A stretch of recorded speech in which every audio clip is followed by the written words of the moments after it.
Welcome to Athar's Garage. In this video, I'll be working on the Schumacher LD3 stock spec, step 14. So let's get started. Step 14 is installing the servo onto the front end. I'm going with the HoustonRC 190 servo. The new Protect servos are basically a copy of this. So this one's great because it supports my local hobby shop. And I've used these in plenty of other builds and never had any issues with them. Also going to go with the Aerox alloy servo arm. This is the correct one for this car, so just take note of that. So I won't be using the servo saver that is in the kit. I would highly recommend not using the servo saver and to use an aluminum servo horn instead. I mechanically centered the servo, or you could do this later on or plug it into an existing car and center it. I'm going to add a little bit of blue Loctite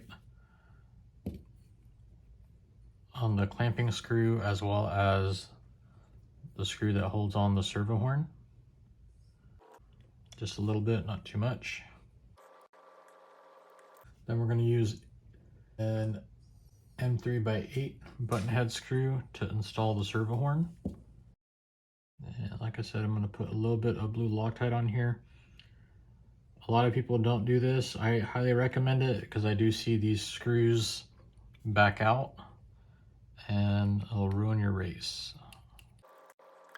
Next, we're going to go ahead and install the black ball stud. There's only one in this bag. And we're going to install some blue Loctite on here since it's going into aluminum. And for the Aerox servo horn, we're going to install the ball stud in the outermost position.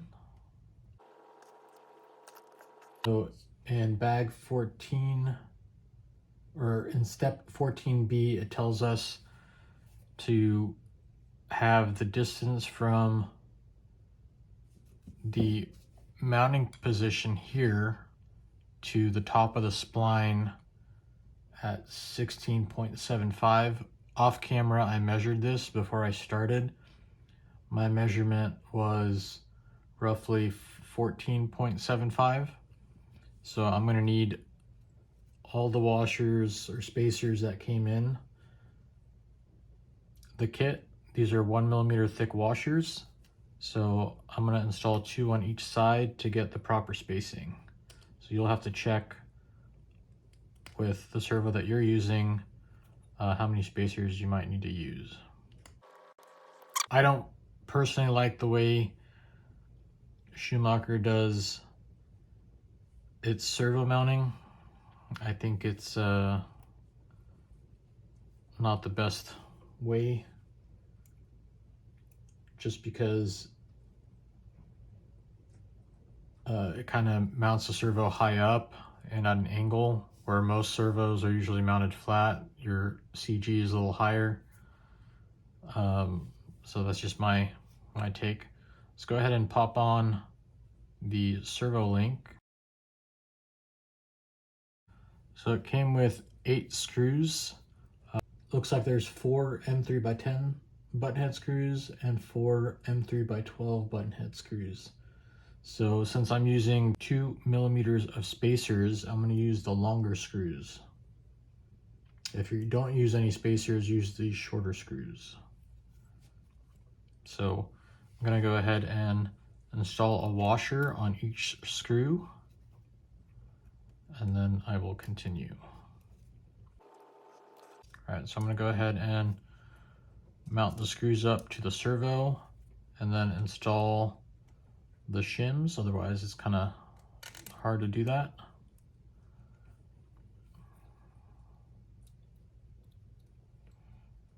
And then do the same thing on the other side.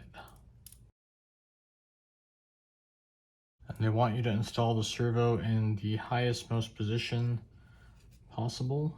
So we're going to line up the servo and install it in these 4 holes here.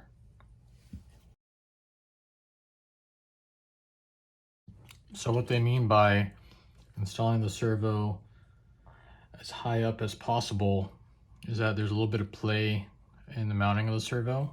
So you want to push the servo as far up as possible when you tighten the screws.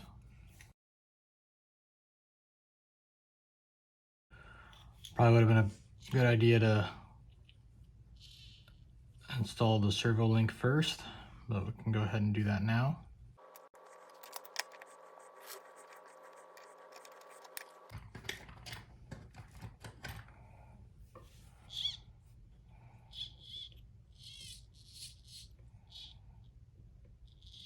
All right. Everything moves nice and smooth. No binding. So there we go. So that's it for step 14. Thank you for watching. I hope you enjoyed the video. Please like and subscribe if you did. Let me know down in the comments if you have any tips or tricks. Thanks again for watching, and I'll see you all in the next one.